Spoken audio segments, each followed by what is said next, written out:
Welcome to another Wednesday night class in Halebanon Avenue as the corner of East 9th. Welcome to all to our Anytime viewers and listeners, J-Root viewers and listeners. Welcome to our newcomers. We're learning tonight Perashat Vayishlah le'elu nishmat Yitzhak ben Linda ruach Hashem tinihenu began Eden. You'll have to excuse the cough in my throat. I might have to cough a few times. Better than cancel the class, I figured we'll learn something, whatever it is, we'll learn something together for this upcoming Shabbat. Perashat Vayishlah, we know, focuses on the story, on the encounter after 20 years of not seeing each other between Yaakov and Esav. Yaakov is headed on his way back home, and now he could have just went home and not inform Esav that he's on the way home. I mean, Esav is living in Sa'id, and Yaakov is going to Be'er Sheva. So there's no connection, they won't even cross paths. Yet Yaakov feels there's some reason that I have to let Esav know that I'm on the way. If you look at the Midrash doesn't like this at all from Yaakov Avinu. The Midrash says Esav is like a sleeping dog. You go and you throw a stick at him and you wake him up. Leave the dog sleeping. What are you doing this for? Okay, Yaakov Avinu, because he's our patriarch. Obviously, he understood what he's doing.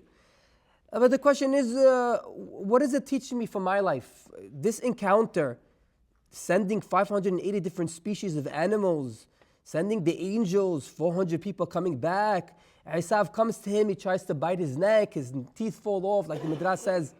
Exactly what is going on over here? So obviously, we won't have time to delve into the whole story. But we'll see what we could take for our lesson, for our take home with us, a lesson that we could take home with us, and what we could work on Ba'adat Hashem from this story. So right off the bat, we see that when Esav finally meets Yaakov, we'll get back to the story, work backwards. We'll see first how Esav encounters Yaakov, and then we'll work backwards to the story of the angel of Esav fighting Yaakov. So Esav finally meets Yaakov, and he says like this. Pasuk says, "Vayisa et einav, vayar et hanashim ve'et hayladim, vayomer mi'el lelach." So Esav raises his eyes, and he sees the women and children, and he asks, "Who are these to you?" And Yaakov answers him back, "Vayomar hayladim asher hanan Elohim et abdecha." He answers back, and he says, "The children whom God has graciously given your servant." The obvious question is, what does it mean? Vayisa et einav vayar. He lifts his eyes up and he sees. Seemingly, it's redundant. He lifts his eyes up and he sees. Now, I don't know about you, but we have an English teacher over here, and she could correct us if we're wrong.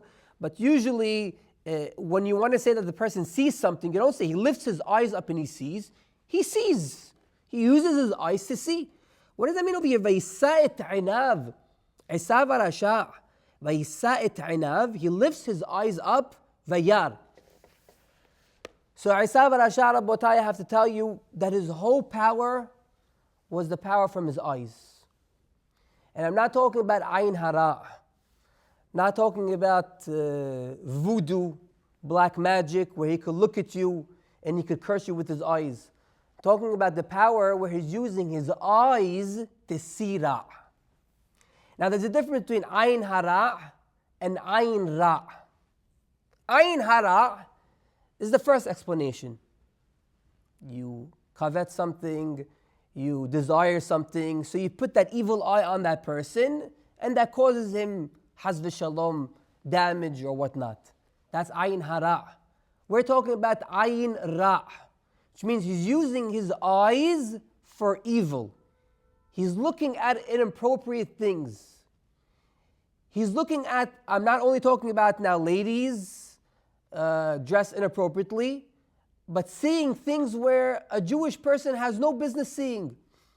Different things of the news, different pieces of social media, even news articles, even reading some books, Sefarim Hitsoniyim, some psychological books, or some sociological books, or philosophical books that a Jewish person has no business in reading. That's also ayin ra. You are contaminating your eyes.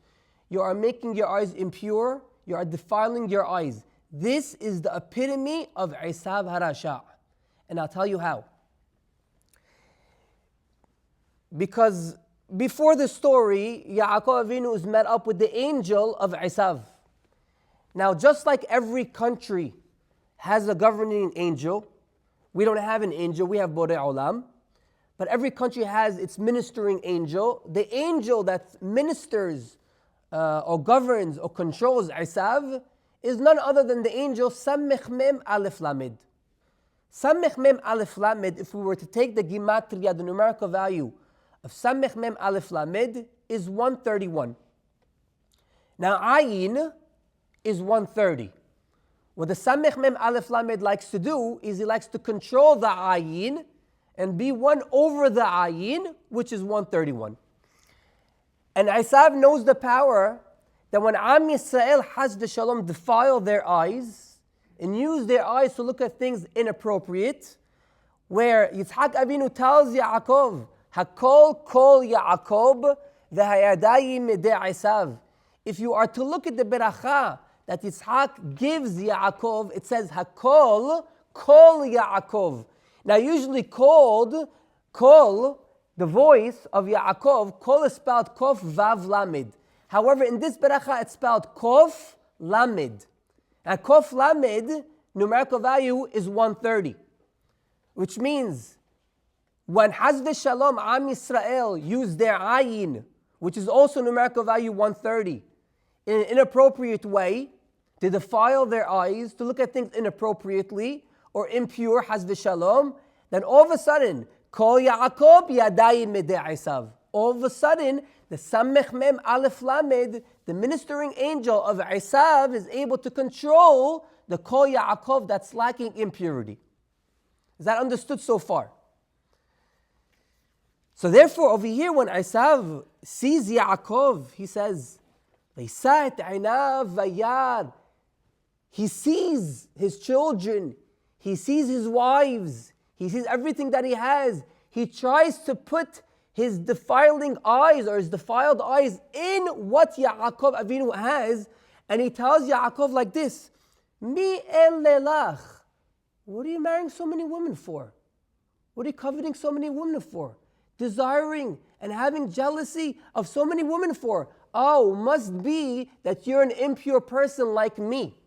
I use my eyes to look at inappropriate images of women and to lust and desire and crave women all day. Must be, my brother, you're just like me. And if you're just like me, I'm able to control you. What does Yaakov Avinu tell him? No. Hayladim asher hanan Elohim et abdecha. The sole reason why I married so many ladies and had so many children is Elohim et abdecha. Is to increase the name of God in the world, to sanctify the name of God in the world. We ever ask a question, why do we see some people that have 7, 8, 9, 10, 11, 12, 15, 20 children? We ask ourselves, what? Stop already. 12, 13, 14? What do you stop already?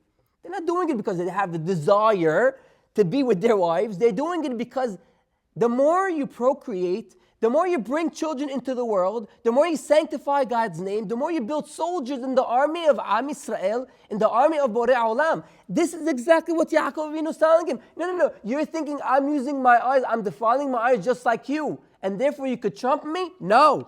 Asher hanan Elohim et abdecha. It's because Borei Olam writes in the Torah, Peru urbu, you have to have children. When? Until when? It's not my business. Until Borei Olam wants to give me. I'll tell you a story. I won't mention the names.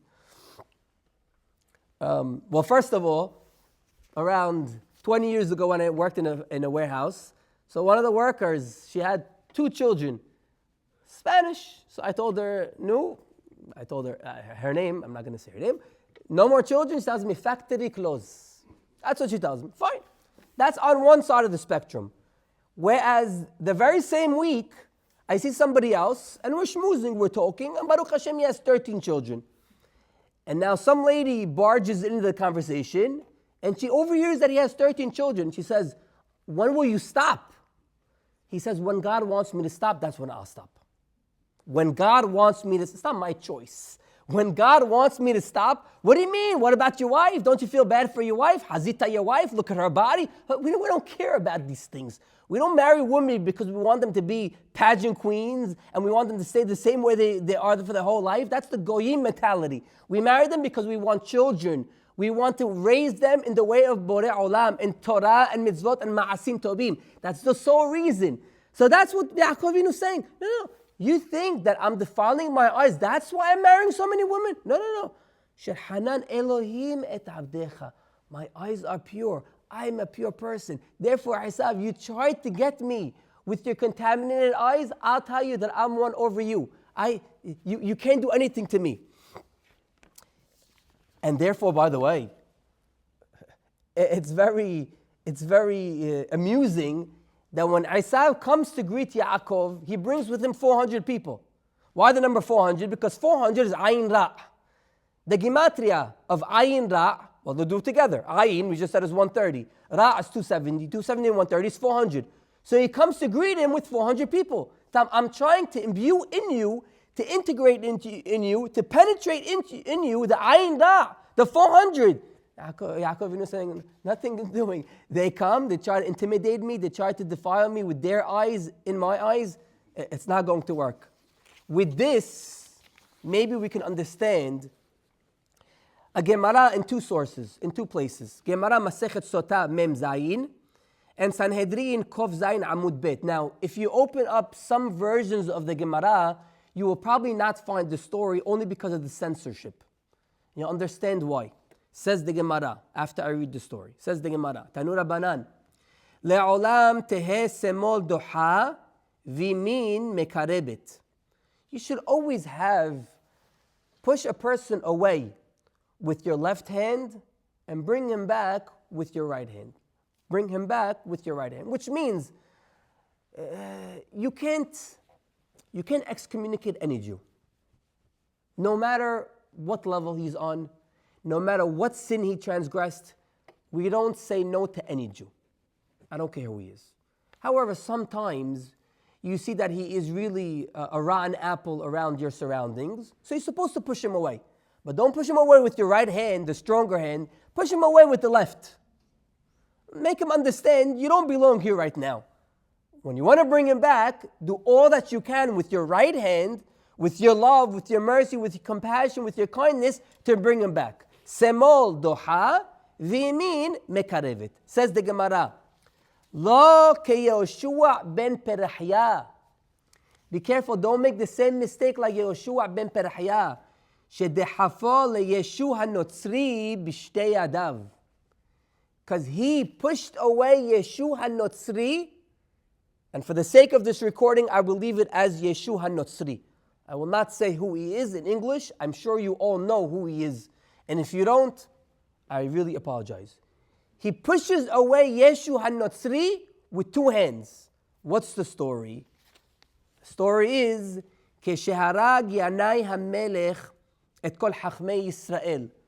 When Yanai HaMelech, which was a Jewish king, and it's a fascinating history which we don't have time right now, it's the time of the Hashmonaim, around Hanukkah time. Yanai HaMelech, he starts getting rid of all the rabbis in Am Yisrael, all the scholars. Mehapahad halchu Yehoshua ben Perahya. From fear of being killed, Yehoshua ben Perahya, one of the sages, one of the Tanaim, his name is mentioned in Pirkei Avot. He runs away, him, the Yeshu Talmido, him and his student Yeshu, le'Alexandria shebe Mitzrayim, to Alexandria, Egypt. They run away over there because they're scared of this person, this madman, Yanai HaMelech. Keshana asa shalom.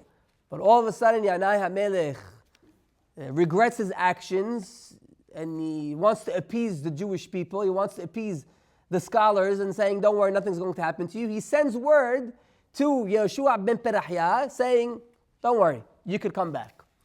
When Yehoshua ben Perahya, the rabbi of Yeshu HaNotzri, which means, yes, Yeshu HaNotzri was a Jew. Yes. Contrary to popular belief, Yeshu HaNotzri was a Jew. When he came back with Yehoshua ben Perahya, his rabbi, going back to Eretz Yisrael they stopped by a little inn because they wanted to rest. Amar Rabbi Yoshua ben Perahya, Kama yafa akhsanya zo. So Rabbi Yoshua ben Perahya looks around at the inn. He says, wow, this place is so wonderful. They're so hospitable. Look at the bed sheets. Look at the hot tea every morning. Look at the whatever amenities, your modern day hotel would have. It's amazing. They're so gracious to us. Yeshu HaNotzri, the student, tells him, Rabbi, Eineha mechu'arot. He says, Rabbi, I don't know what you're talking about, but our hostess, her eyes are despicable. Her eyes are ugly. But he's saying everything's beautiful over here. Wow, everything's beautiful. The amenities. Did you see our hostess? This is the hostess that they couldn't have given us a different hostess? So Yeshua HaNotzri, whereas his rabbi is looking at everything around him, Yeshua HaNotzri is focusing on the eyes of the hostess. Amar lo Rasha, bekach ata osek? Tells him, you fool. This is what you're looking at. This is what you thought your rabbi is looking at? The eyes of the hostess? I'm not looking at that. I don't care. I don't even know who she is. Whether she's skinny or fat. Do you think I'm looking at her? She's giving us the food. She's changing the sheets. That's all I care about. But you're looking at her eyes? Hotzi 400 shofarot vesam oto behirim. He takes out 400 shofarot. He blows 400 shofarot, and he puts Yeshu HaNotzri in excommunication. The story goes, Yeshu HaNotzri regrets his ways, his actions, what he did, what he said. He comes back to his rabbi, tries to appease his rabbi. Rabbi, please forgive me. The rabbi was in the middle of Kriyat Shema. Again, no. Third time, finally the rabbi says, if Yeshu HaNotzri comes back to me and he wants to ask forgiveness, I will forgive him. But the problem is, he was in the middle of Kriyat Shema this time.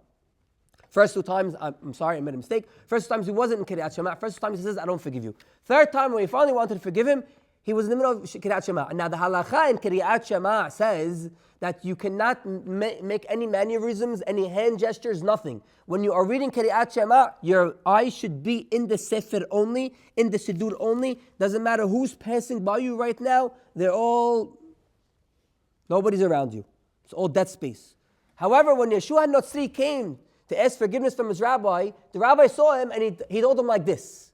Which means I'm in the middle of Kriyat Shema right now. I can't answer you. What did Yeshua HaNotzri think? Oh, the rabbi doesn't want to forgive me even the third time? He went and started what he started. Okay. Again, it's not a history class, so if you want to brush up on your history, go to the library. So the question is, 400 shofarot? Really? Rabbi, you want to put him in Hirim, take out 1 shofar, do Hirim. 400 shofarot? What's that significant number? With what we said earlier, it makes perfect sense. 400 is Ayin Ra. He says, this is what you're looking at? You know why you're looking at the lady? Is because the power of Esav HaRasha. You're so influenced by it that it overtook you. And this is what's happening to you. The impurity, you defiled your eyes. 400 Ayin Ra. And that's why exactly I have to take out 400 shofarot to put you in Hirim. It's all about Rabotai. It's all about using your eyes in the impure way, in the incorrect way. With this, maybe we can understand Yaqut Re'ubeni. Yaqut Re'ubeni says, now, if you look at the Pesukim, if you want to appease your brother Esav, send him 10 cows, 10 goats, 10 camels, call it a day. Like I said, 580 different kind of animals. But says the Yaqut Re'ubeni, Vayikach min habba leyado min ha le'esav ahiv. And he takes also something on top of all those animals and he sends it to his brother Esav. Says Yaqut Re'ubeni, Mashallah lo, what was on top of all those animals? Neshir, an eagle. Anybody hear this before? Yaakov Avinu takes an eagle and he sends an eagle to Esav. What is Yaqut Re'ubeni talking about? Really? The animals are not enough? You have to send them an eagle? So you know why he sent them an eagle? Because we say every single morning in the Korbanot, Yehuda ben Tema Omer, Heve az kannamer, Vekal kanesher, we will explain. Ratz kasebi, vegibor ka'ari la'asot retzon abicha shebashamayim. Yehuda ben Tema teaches us, you must be brazen like a leopard. Brazen. Don't worry about anybody. Whatever anybody's going to say, like my cousin always says, they don't pay your bills. You do what's right in the eyes of God. I don't care what anybody says. You're not here to impress anybody. You're not here to shine anybody's shoes. You are here to impress the Almighty. That's it. You have to be swift like an eagle. You have to run like a deer. You have to be strong like a lion. And guess what? Judaism is not easy. I'm sorry if you grew up and they try to sugarcoat it by telling you it's all beautiful, it's Gan Eden, Malachim, it's beautiful. It's hard. If we could say this, if we could set the facts straight, Judaism is hard. However, Judaism is beautiful. When you keep it the correct way, with God's laws, not your interpretation of God's commandments and laws, because unfortunately today there are many interpretations. I wouldn't be surprised if there's a King James Bible of the Hamisha Amshe Torah, of the Judaism Hamisha Amshe Torah, because it's been tweaked so many times that it's their version of it. But when you keep Judaism the correct way, with what Hashem tells you to keep it, it might be hard, but it's so beautiful. Tells you over here, it's going to be hard, but we're giving you tips. Right? By the way, this is the first halakha of Tur Bet Yosef, first halakha of Shulchan Aruch. The first halakha, which means, what should you know? Judaism is nice. It's going to be rough. We're telling you, it's going to be tough. But he says over here, be swift like an eagle. What does that mean, swift like an eagle? So he explains over here, the Tur. He says, Kal kadesher keneged re'ot ha'ayin. Because we know the eagle soars all the way up, soar like an eagle, and he sees everything. He's able to spot something away from miles away and fly all the way down, hover over it, and eat it. It's amazing. Niflaot haboreh. He says, V'dima oto lanesher. You have to be swift like an eagle. Why? Ki ka'asher hanesher shat ba'avir. Just like the eagle soars in the heavens, soars in the skies. Kach hu re'ot ha'ayin. So too you should do the same thing with your vision. Lomar sheta'asim einecha mereot berah. If you are encountered with something you should not be looking at, close your eyes right away. Why? She'ayin ro'eh.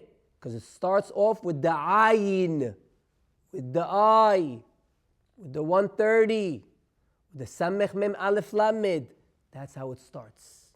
The halev homed. And the heart desires, and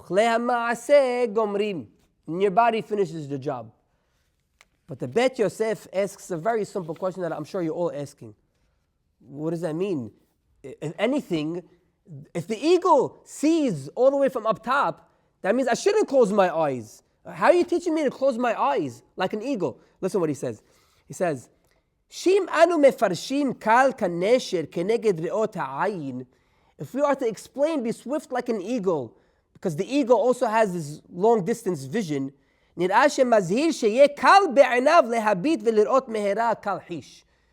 seems that he's telling you should use your eyes to see from afar. He says, no. You can't use your eyes to see something you're not supposed to. He says,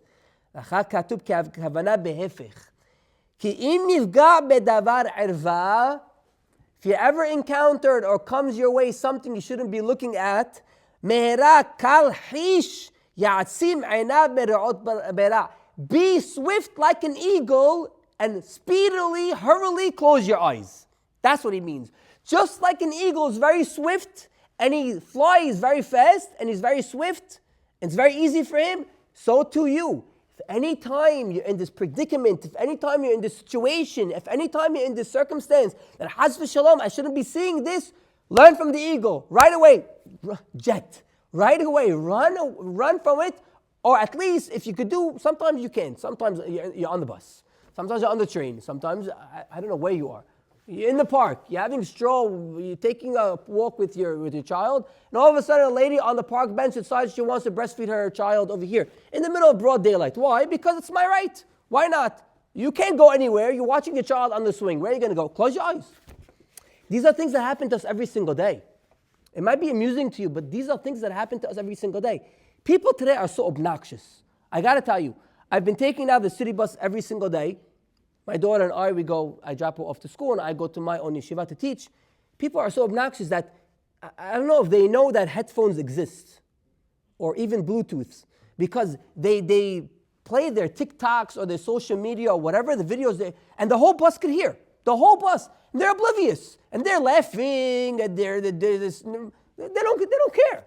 Hello, where's the respect? I mean, even the older generation is looking at them like, have some decency, have some respect. People today are obnoxious. People today will wear what they want, will say what they want, will listen to what they want, will watch what they want, and if you say something to me, I can report you. So these are things that happen every single day.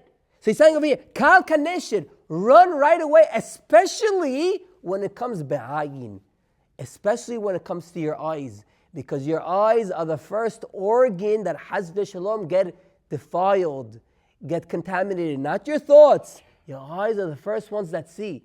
So that's what Yaakov Avinu is teaching us. Yaakov Avinu is teaching us, don't be like an Esav Rasha. He's trying to defile me with his whole 400 men. He's trying to put inside of me the impurity. I'm not going to be like an Esav Rasha. Asher Hanan Elohim et Abdecha.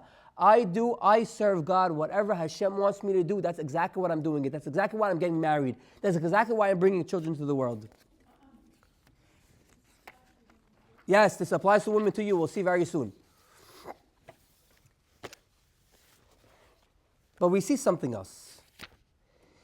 We see that right before Yaakov Avinu meets Esav, it says,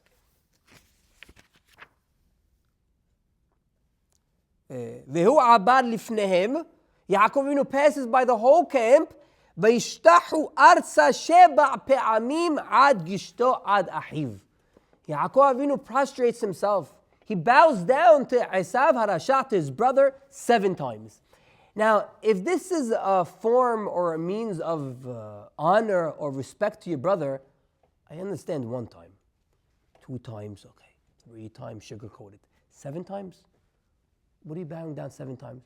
So some want to explain that he's not really bowing down to Esav, he's bowing down to the Shekhinah. And God's name is 26. 26 times 7 is 182. That's the numerical value of Yaakov Avinu's name, 182. Some want to say that. But of course, we have to bring you something deeper, because you won't go home with that explanation only. You came to hear some above or under the surface or deeper than the surface or whatever you want to say, Hidushim. The reason why Yaakov Avinu is bowing down 7 times, the only way we'll be able to understand it is to see a Gemara Masechet Kiddushin. There's a fascinating Gemara Masechet Kiddushin, Chaf Tet Amud Bet. The rabbi's name is Rab Ahabar Yaakov. Rab Ahabar Yaakov goes to learn Torah by Abaye. And he's on the way to learn Torah by Abaye. He sends letters, he sends him correspondence. He says, I'm on the way to learn Torah by you. And Abaye, you know what Abaye does? Listen to this Gemara. Ka'ata Haziyeh, I'm sorry, 1 second. Shama Abaye de kahava ate. When Abaye hears that this great holy rabbi, Rabbi Habar Yaakov, is on the way to the yeshiva to learn Torah, hava hahu mazik be Rabbanan de Abaye. Techi havu ale batren afilu bemama havu mitzake. There was an evil shed, there was an evil demon, so powerful and so evil that the Gemara, in different tractate, in Berachot says that demons are scared of 2. That's why you should always walk with another person with you. You should never walk alone. We're talking about the nighttime. Daytime, feel free. Nighttime, you should always walk with another person. Why? Because demons are not afraid of 1 person, they're afraid of 2.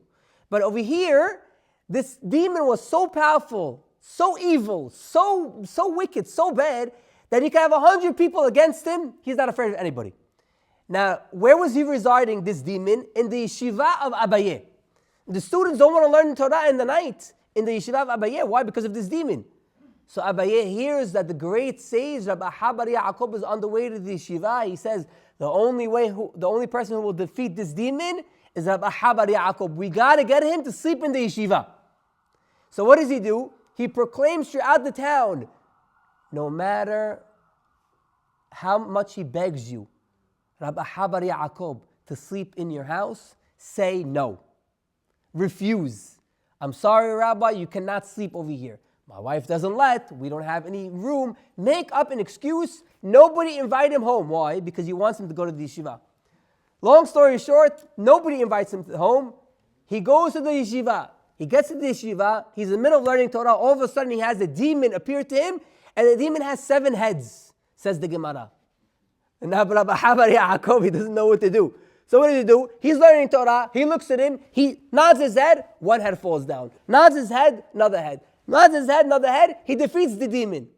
Fine. He wakes up in the morning. He goes to Abaye. He says, what kind of town is this? This is my welcoming day. Instead of the red carpet, instead of the banner, this is what you invite me to? To a demon in the shul? To a demon in the Bet Knesset? He says, Rabbi, you are the only one who was able to defeat the demon. So that's why I needed you to go to the yeshiva, to the shul, to get rid of the demon. This is the story of the Gemara. Let me tell you what the Megaleh Amukot says. There's a Megaleh Amukot, Perashat Va'ethanan, Ofen Kov Tzadi Bet. I'll read you his words. He says, Hayala Mezik Shib'a Rashim. This demon had 7 heads. Why? Ki kelipat Isav yesh ba sheba kohot tum'ah. Because the impurity of Isav has 7 kelipot, whatever that means, it's not a Kabbalah class, has 7 kelipot of tum'ah, of impurity. V'samech mem sar Isav yesh lo sheba shemot hu malach hamavet v'yetzer hara. And the evil inclination also has 7 names. It doesn't have 1 name, it has 7 names denoting 7 different jobs. Ve'utzrach Rab Bar Yaakov leishtahavot 7 pe'amim keneged 7 rashim shelo. And he had to bow down 7 times, every single time, with Rabbi Bar Yaakov's purity, and we'll see very soon what purity he had. With Rabbi Bar Yaakov's purity, he was able to knock down another impure head of this demon. This is the story of the Gemara. He plugs it back to our story over here of Yaakov and Isav. He says, Ve'utzrach Yaakov Abinu. By the way, same name. Rabbi Bar Yaakov and Yaakov. Wait, it gets better. Ve'utzrach Yaakov leishtahavot 7 pe'amim. He had to bow down next to Isav 7 times. Why? Every single time he's bowing down to Isav, he's not bowing down to Isav. He doesn't care about Isav. You think he cares about Isav? He wants to remove the impurity that Isav has. You're coming to me with your 400 men. You're trying to penetrate in me your kohot tum'ah, your impurity, your ayn hara. I'm trying to get rid of all that from my life. I want to push it back at you. So every time he bows down to Isav, he gets rid of another kilipa, another kilipa, another kilipa. He says, Ubekri'at shema shekara Yaakov hichniya 7 rashim. Now this is a hidush. This I did not know. I don't know if you guys know. I don't claim to know everything. I'm just saying, this was a hidush for me. Yaakov Avinu, the last time that he bowed down to Isav, he said Kri'at Shema. And when he said Kri'at Shema, what did he do? He got rid of the last and final head. He says, Ve'zehu she'amar Isav, yesh li rab ahi, ramaz al rab aha. I'll explain. Lechach nikra bar Yaakov, לפי שכוח זה שהפי רב אחא 7 ראשים של תניאנה, which is the demon, בא לו מן יעקב. It's fascinating. It's really fascinating. I wish there was an easier way for me to explain it than the easiest way that he explained it in Hebrew. The reason why his name is Rab Aha Bar Yaakov is because Isav Arasha tells Yaakov Avinu, Ahi, you are my brother. What does that mean, you are my brother? I'm trying to bring you closer to me, to bring you into the power of that demon, to the power of the impurity, to the power of the Ayin Ra. Ahi, you are my brother. He says, Ahi, yesh li rab, Ahi, come and join with me. But then Yaakov Avinu says, no. What do you answer him? He says, Ahi, he says over here to him, when he says, come, let's travel together, let's be comrades. He says, no. Ya'aborna adoni lifnei abdo. I'll let you go ahead. You pave the way for me. You go ahead, and then I'll follow you. And then he says, Lachen nikra bar Yaakov. And that's why the rabbi's name was Aha bar Yaakov. Aha from the word Ahi. From the word Ahi that Esav tried to put in Yaakov. And bar Yaakov, the rabbi's name was bar Yaakov to symbolize Yaakov Avinu, the whole story. Exactly what happened to him in Masechet Kedushin over here. Exactly what happened over here in Masechet, in the story of Yaakov Avinu. I see Aaron smiling, so Aaron gives us his approval. Baruch Hashem. But the question is, there's only one Aaron over here, right? That's you. The question is, what did Rabbi Aha bar Yaakov exactly do to get rid of? I want to get rid of the demons. Don't you want to get rid of demons? I want to get rid of demons. What do I have to do? So anytime, Chas Shalom, there's a catastrophe in my life or there's something wrong going on in my life, so what do? I just nod my head? That's all? Is that easy? Is that the magic formula? Is that the secret recipe? What do I have to do in order to get rid of all the impurities in my life? Well, listen what Rabbi Aha bar Yaakov himself teaches us. There's a story in Masechet Ketubot, Daf Yod Zayin. Now, I must say, disclaimer, I will say the story, but please don't judge the rabbi until you understand the reasoning behind what he did. Okay? Because many of us are so quick to judge the rabbi, whereas we do it probably ourselves 100 times a day. But because he's rabbi in the Gemara, how could he be doing this? Just wait. Says the Gemara, Rabbi Aha, his minhag was, anytime he went to a wedding, markib la lekala akatfe. He used to take the bride and put her on his shoulders. Wait, I said wait. Umraked, and he used to dance with the bride. Amrele Rabbanan. The rabbis say, Anan mahu le'ma'bed hachi. Can we do the same thing? Our rabbi, imagine this. Imagine you go to a wedding right now and you see the rabbi of the generation, the rabbi of the whole community taking the bride and putting the bride on his shoulder. What will happen to him the next day? I don't know. Today maybe that's the newest thing in the community, maybe. But really, what will happen to him the next day? Depends on the shul, actually. Depends on the shul. Amar lehu. So they asked him, Rabbi, can we do the same thing as you? So he answers them back. I damyan alaychu kekshura lehaye v'ila la. If you consider her just like a piece of meat, do it. Like me.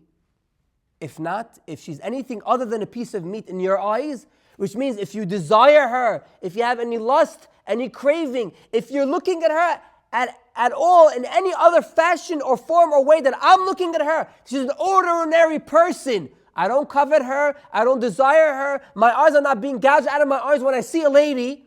You could do that. Otherwise, don't do that. So the Sefer Hinuch says, what's going on in the story? Sefer Hinuch, Mitzvah Kov Pechet. I suggest all of you, if you don't have a Sefer Hinuch, maybe borrow the one in the shul, because this mitzvah is talking about staying away from arayot. Staying away from, yes, ladies also, staying away from arayot. I don't have to explain what staying away from arayot means. So he says over here, he says,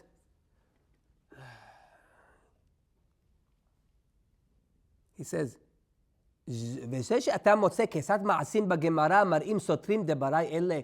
you see stories in the Gemara with rabbis putting the bride on their back, or Rabbi Yochanan used to sit right outside the mikveh because anytime the lady passes by, he wants the lady to look at him so she can have beautiful kids because he was beautiful. He says, if you're thinking that the rabbis are just like you, he says like this. He says, Hayu kemalachim. They were angels. Shelo haya iskam afilu sha'a kala ki'im b'torah o b'mitzvot. You're thinking something's wrong with it because you're putting them in your shoes. Because you would look at a lady as, I get pleasure when I put her on my shoulder. Wait a minute, I'm looking at her. When I talk to her, I get pleasure when I'm... No, he didn't think... he was a malach. He's taking her because he's mesameach hatan v'kala. Now you ask, what? He can't mesameach hatan v'kala and out of the way? Okay, I don't know. I really don't know the answer to that question. Okay, maybe go ask him, but I don't know. But he was a malach. They're not even thinking about that, he says. He says, למצווה הוא שהיה עושה כדי לשמחה. He was doing a mitzvah in order to make her happy, this kala, to make her happy with the hatan. So he was doing it because he was a malach. He was doing it because he was an angel. He doesn't have the thoughts like you. So when you get that, we'll plug it over here. Says the rabbi, כי נמצא כי היה מקפיד מאוד על שמירת עיניו. Rabbi Habar Yaakov, when he's looking at a lady, he's not looking at a lady like I'm looking at a lady, like me and you. He's looking at a lady like Yaakov is looking at a lady, not like Esav is looking at a lady. I look at like a lady, like an Esav. Sorry to say. We all look at a lady like an Esav. Halevai, we could look like a lady like, just send a piece of meat. Yalla, go, send a piece of meat. It's a level. Tell you, it's a level. He says, but listen to this. He says, and you know what? Habar Yaakov was able to defeat that demon by nodding his head. Ki balechto barechov. Because when he was walking in the street, haya mabit rak al haaretz. You know, somebody told me, I'll never forget it. Might be inappropriate, but I'll say it anyway.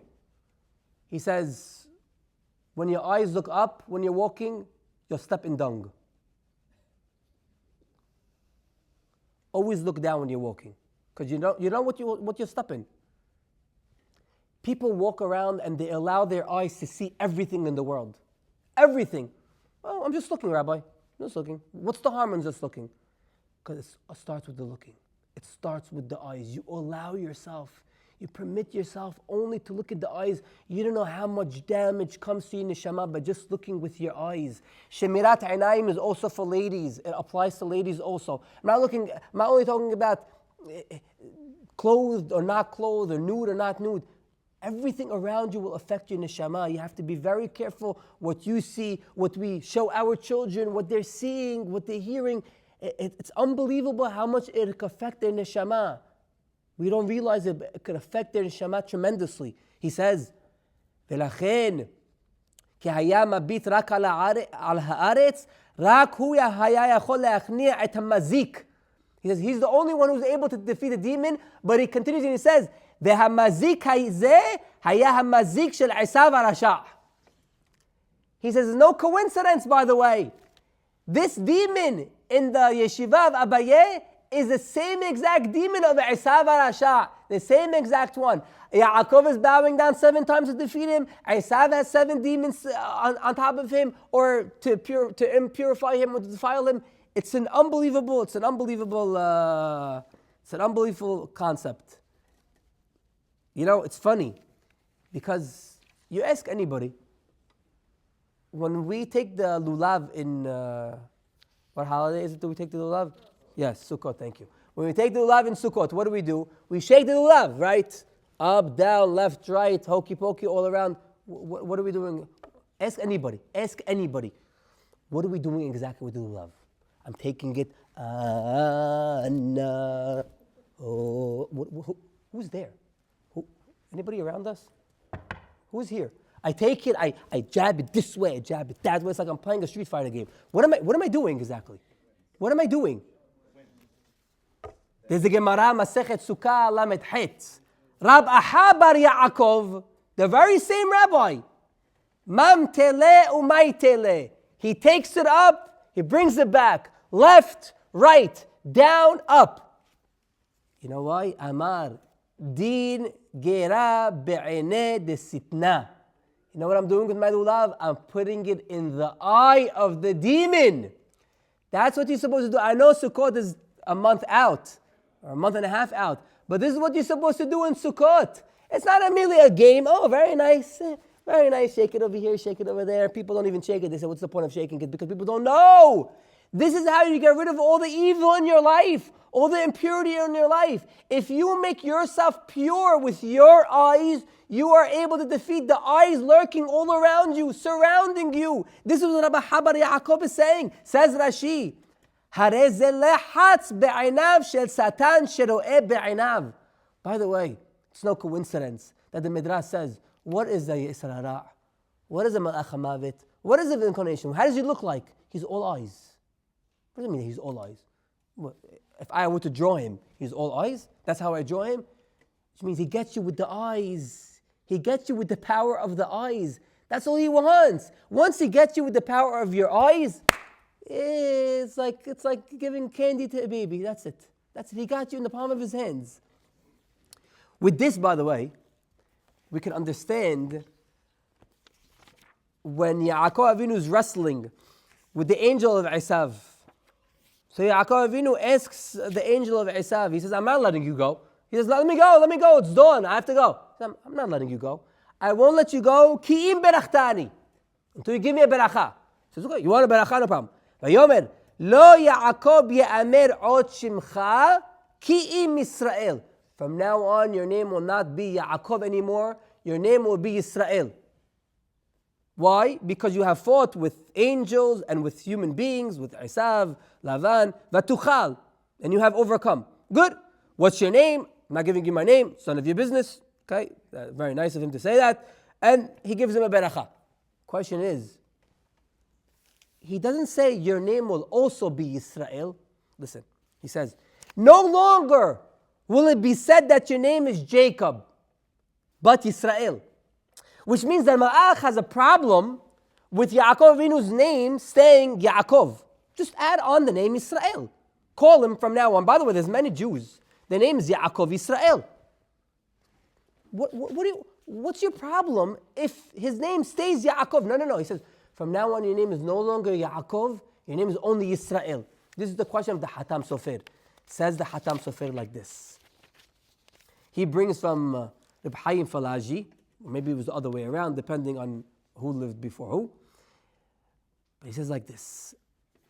If you take the numerical value of Yaakov Yisrael,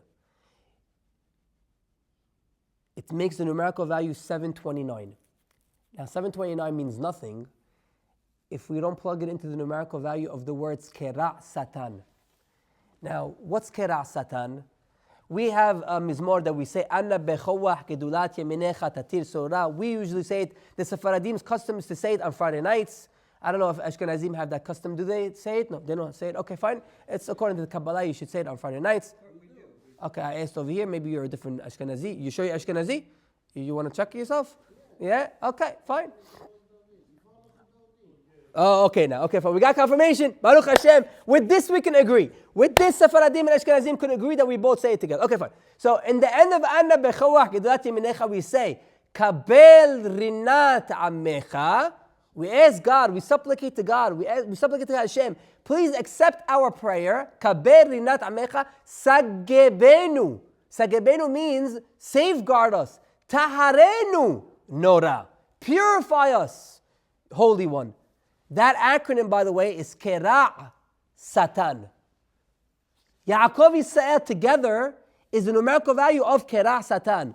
Says Rabbi Chaim Falaji in the name of the Hatam Sofer, or the other way around, this name gets rid of all the Hirhurim Ra'im in your life. Which means that anytime you feel yourself thinking all of a sudden about things you shouldn't be thinking about, or you're stuck in a place where you're seeing something you shouldn't be seeing, or looking at something you shouldn't be looking at, right away think of Kera Satan. Kera Satan. Those two names together, the numerical value 729, the numerical value of Yaakov Yisrael will eliminate all those evil thoughts and will get you rid of that place that you're in. So you know what he says? He says, the Satan, the evil inclination says, if I leave Yaakov Avinu's name, Yaakov, and have Yisrael, I'm defeated. Because now he has the power. He has the magic. He has the magic formula. Yaakov Yisrael together will defeat me. So he says, from now on your name is no longer Yaakov. Do me a favor. From now on your name is only Israel. Why? Leave Yaakov. No. Because I know if he has the name Yaakov, that's the end of me. That's my demise. I don't want that. He says, no longer Yaakov. But what did the Borei Olam say? He says, your name is Yaakov and Yisrael. Why? Because the name together, Yaakov Yisrael, is the name to get rid of all those evil thoughts, to get rid of the Samech Mem Aleph Lamed, to get rid of the evil inclination. With this, we can explain. Yaakov Avinu, in the beginning of the parasha, Vayishlah Yaakov Malachim Lefanav. El Esav Achiv Arsa Seir Sede Edom. Now Yaakov Avinu is preparing for battle. But ladies and gentlemen, it wasn't a physical battle.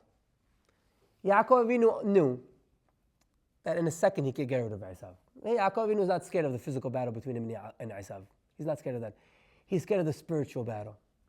He's scared of the battle between the purity and the impurity, between the Sitra de Kedusha and Sitra de Ahra. So you know what Yaakov Avinu does? Vayishlah Yaakov malachim. He sends something to Esav in order to defeat Esav even before Esav comes, or at least to weaken Esav, or at least to lessen the tum'ah. And what is that? Listen to this.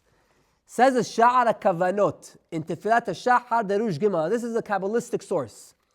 He says, anytime you go out to the road and you want a shemira, and you want a protection, you should say the pasuk, Ki mal'acha v'etzaveh lach lishmorcha bechol derachecha. Because God appoints ministering angels to always be with you, to safeguard you wherever you walk. This is the pasuk. By the way, why do we know that pasuk? Because, I'm sorry? Of course, Mosai Shabbat. Because when you leave your friend, you shouldn't just say goodbye.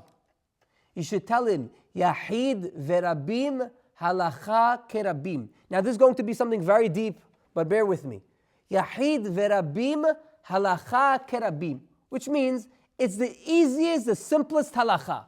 The simplest halacha is, if you have one rabbi arguing against 5 rabbis, Yahid verabim, the halacha is majority rules. We're in favor of the majority. Halacha kerabim. That's the simplest halacha. Why are you to tell him this halacha before you send him off on his way? Because Yahid verabim halacha kerabim is the acronym Yod. I'm saying it together. Yod Vav He Chaf. What does Yod Vav He Chaf come from? It comes from Ki. The last letter is Yod. Malachav. Last letter is Vav. Yetzaveh is a He. Lach is a Chaf. So this pasuk is very potent, is very powerful when you're either walking alone or when you're sending your friend along. What? One second. We didn't get to the deep. You thought that was deep. Wait, 1 second. The Zohar HaKadosh on this week's Perashat says, Vayishlah Yaakov malachim. Yaakov sends malachim. What does Yaakov send? Rabbi Yehuda patach ve'amar. Rabbi Yehuda opens his whole explanation on the Zohar and he says, Ki mal'acha v'etzavelach lishmorcha bechol derachecha. Yaakov Avinu sends this name of Ki mal'acha v'etzavelach to safeguard him against Esav. What does that mean? Says the Sefer Tzpila Tzaddik. I read you his words. Yaakov Avinu hishtamesh b'shem hakadosh Yod Vav He Chaf hayotze misofet tebot hapasuk Ki mal'acha v'etzavelach kedei le'achni'a et Esav harasha. You know what Yaakov Avinu sends? Not only angels, he sends this pasuk. This pasuk is so powerful. Ki mal'acha v'esavelach lishmorcha bechol derachecha. He sends it to pave the way for him. So when Esav comes, all the sitra ahra, all the impurity, all the bad things that Esav is seeing with his eyes, all the things that I don't want to defile myself or defile the eyes of my children or my great-grandchildren or Am Yisrael with, they're already lessened in the road. But he continues like this. He says, V'zeh nirmaz betebat malachim. We see this from the word malachim. How do we see it? Sheyesh otiyot mem aleph shehu mispar shel shem yod vav he chaf. Now the word Yod Vav He Chaf, the acronym, is numerical value 41. That's Malachim, that's the Mem and the Aleph from Malachim. What letters are remaining? V'nish'aru otiyot Chaf Mem Yod Lamed. The letters that are remaining is Chaf Mem Yod Lamed, Hem Rashi Tebot. Ki Malachav Yesaveh Lach. I don't think all of you got it. I know it's very deep. It's fantastic. I mean, if you get it, it's fantastic. I don't know. I got it the first time, but maybe you have to review it. Review the tape. Listen to the recording again. It's a fantastic hidush. Which means Yaakov Avinu Rabotai is paving the way for us. It's not only Yaakov in his dealing with Esav, with Lavan, with Dinah, with Shechem, with Hamor. No. It's all generations. How do we safeguard ourselves and the neshamot of our children not to be defiled by everything that's going on? We have to make sure, be careful what they're seeing with their eyes. This is the opening. This is the gateway. The eyes are the gateways for everything impure in life. So we have to be very careful. At least you can read that pasuk to them when they go to sleep. Ki mal'acha v'tzavelach lishmorcha bechol derachecha. Ki mal'acha v'tzavelach lishmorcha bechol derachecha. Okay. We will conclude the class with, I'm hoping, another deep hidush along these lines. Hopefully you guys will get it. Now we said earlier that when you tell somebody farewell, when you bid somebody farewell, you're supposed to send them over this pasuk. Ki mal'achav yetzavelach lishmorcha bechol derachecha. And we said why? It's because it's halacha. Yahid verabim, halacha kerabim. Which means if you have one rabbi arguing against multiple rabbis, the multiple rabbi wins. Now we have to know that we always have walking with us multiple malachim. On one side, on the right side, we have the good angels, many good angels. But on the left side, we have the evil inclination. We have that demon. We have the one that tries to bring us down. We have the one that tries to make us see things that is asur for us to see. But Rabotai, listen to this. Usually, Yahid verabim halacha kerabim. Usually, the Rabim, the majority, good angels are able to defeat the evil inclination. However, if Haz v'Shalom, the person is defiling his eyes, the good angels say, we don't want to do anything with this person that is defiling his eyes. So you know what happens? They start slowly going away. So now what do we have, Rabotai? We have Yahid, the zero. Halacha kehu, halacha ke Yahid. There's nobody on the other side. That's why we have to be very careful when we are walking in the streets not to defile our eyes, because we want to have Yahid verabim halacha kerabim. We don't want the halacha to be like the Yahid. So if we make sure, maintain the preserve our eyes, b'kedusha u'b'tahorah, not to see things that we shouldn't be seeing, we have the Rabim. We'll leave them over here. They'll be able to defeat the Yahid. But if Haz v'Shalom, otherwise, they're leaving, he's remaining by himself, it's very dangerous. And we'll conclude with a nice gematria for you. B'derech remez, Rab Aha bar Yaakov. Rab Aha bar Yaakov, that famous rabbi that teaches us to watch your eyes, to be pure. His name, numerical value is 596. But when he takes God in his life, when he preserves his eyes, Hashem's name is 26. 596 and 26 makes 622. Guess what? It's the same numerical value as Yahid verabim halacha kerabim. Which means Rabbi Aha bar Yaakov is teaching us, you have to be careful with your eyes. You have to be careful with your eyes. Ki mal'acha v'savelach lishmorcha bechol derechecha. We saw it over here with Esav Rasha. Vayisa einav vayad. He lifts his eyes up. What does that mean? He lifts his eyes up. He wants to penetrate the impurity into Yaakov Avinu. But Yaakov Avinu did not want to take it at all. Yaakov Avinu did not want to have any business with him. Yaakov Avinu says, no. The only reason why I got married, the only reason why I'm using my eyes is Asher Hanan Elohim et Abdecha. Because Borei Olam told me to use my eyes in order to get married. By the way, we explained on Shabbat that Yaakov Avinu saw Rachel only one time. He worked 7 years for Rachel. He didn't see her 7 years. You understand what this means? The purity of Yaakov Avinu. And that's why we need the Yaakov Israel together to the Kerah Satan, to the whatever numerical value that was, in order to defeat the Sitra Ahra de Esav Rasha. 7 years, imagine that. Not seeing the one you came to work for. 7 years. So may Borei Olam help us safeguard our eyes. Yes, it applies to ladies also. Ladies, go speak to your Rebbetzin or to your Rabbanit or your missus or however you call her, and she'll help you on Shemirat Anayim. Men, we know what we have to do for Shemirat Anayim. We don't have to explain it to you. Borei Olam will see our diligence. May Borei Olam see how much we're working on Shemirat Anayim, and we'll be able to defeat B'ezrat Hashem the Samech Mem Aleph Lamed, and we should see the coming of Mashiach Tzidkenu, the rebuilding Beit HaMikdash, Don't forget, Shabbat over here, we have a full schedule. And after Shabbat, if you can't make Shabbat, we have Tuesday and Wednesday night class. Join the broadcast and you'll have the news delivered right to your smartphone. Baruch Adonai Olam. Amen ve'amen.